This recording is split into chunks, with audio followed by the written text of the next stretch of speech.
Sometimes I don't want to write. A lot of times, actually. We've talked about getting past that initial inertia, pushing through, establishing a routine so that you build the muscles it takes to do the writing every day. And that works. I have felt the rush of joy that comes from powering through and finding a vein of gold in a place I never expected. But this is different. It's not inertia. Consider if this has ever happened to you. You've got your beverage of choice, your favorite writing implements, and you're in your favorite spot. Scene is set and you've carved out time to write, and you are motivated to do it. And the words end up being just junk. In college with Tim, my favorite spot was at home with a ceramic mug of coffee, or tea, or this one time we were on deadline, tequila. Let's go back there. I have a desk with a computer, the Tandy 1000 TL, yes, the very same one I still use when I'm feeling wistful. I have a green banker's lamp on my desk. The AC has created a perfect chill. I touch my fingers to the chunky keyboard, hear the fan whir, and nothing. Oh, words come out. I fill up the screen and a half with words, just none of them's worth a damn. In high school, I had this James Bond-style character, Max Guyton, who worked for the agency, doing absurd secret agency stuff. It was juvenile and derivative, but my classmates liked it, even said I should pursue it in college. So I closed the document file on my serious, literary, barely contained genius short story that I can't get going. And now pivot to this cartoonish romp that is so inconsequential, so fluff, that it should ripple off my fingertips onto the keyboard effortlessly, like raindrops. I write for an hour. It's garbage. So maybe I need to shake things up.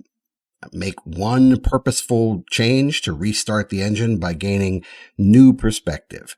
This makes me feel better, so I head out to the local coffee shop, buy a coffee, maybe a cinnamon roll, settle into a little round-top table tucked into a quiet corner where all I can hear is the low rumble of 10 conversations together below the soprano of the coffee grinder. Squealing milk is steamed and frothed. I stare at my notepad, the tip of my pen threatening to strike the page here, no here, maybe over here. I think you know where this is heading. Sometimes it's just not there.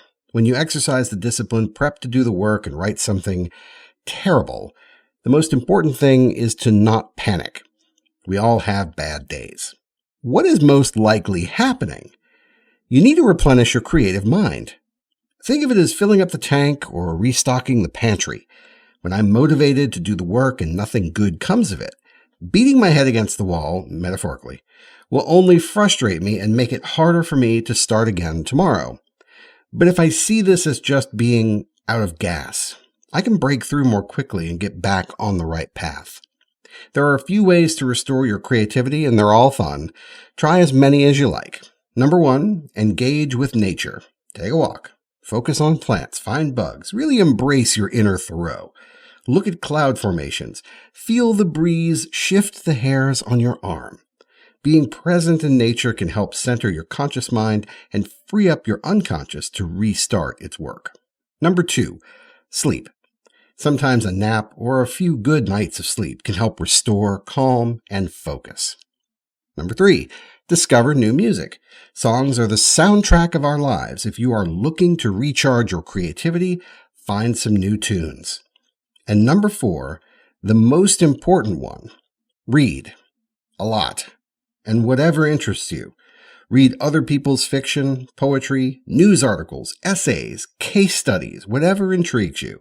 If you find yourself saying, you can't read that, you need to read more of this, stop and read that first thing.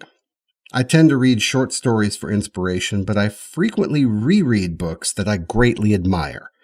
The Great Gatsby is one of my favorites, as is The Love of the Last Tycoon, both F. Scott Fitzgerald books. 60 Stories by Donald Barthelme reminds me of why I started. The one I come back to the most, though, is The Master and Margarita by Mikhail Bulgakov. By all accounts, I should not like this book. It features a flashback retelling of the Pontius Pilate story. The book cuts between the flashback and the present action, where the flashback is realism And the present action is magical realism or supernatural fiction, take your pick. Like the principal character is the devil. Seriously, so many red flags. If someone pitched me the book, I would do everything in my power to convince them not to write it. But The Master and Margarita is a tour de force masterpiece. I read it about every 12 years, and it surprises me every time. Reading new things allows your brain to scoop up new details that will end up in your fiction, whether you intend it or not. And revisiting your favorite books will remind you what you like about fiction, and maybe strengthen your sense of purpose, your writing voice, or your creative vision. So if you're unhappy with your output, try out these tricks to recharge your creativity. See you next week. Start writing.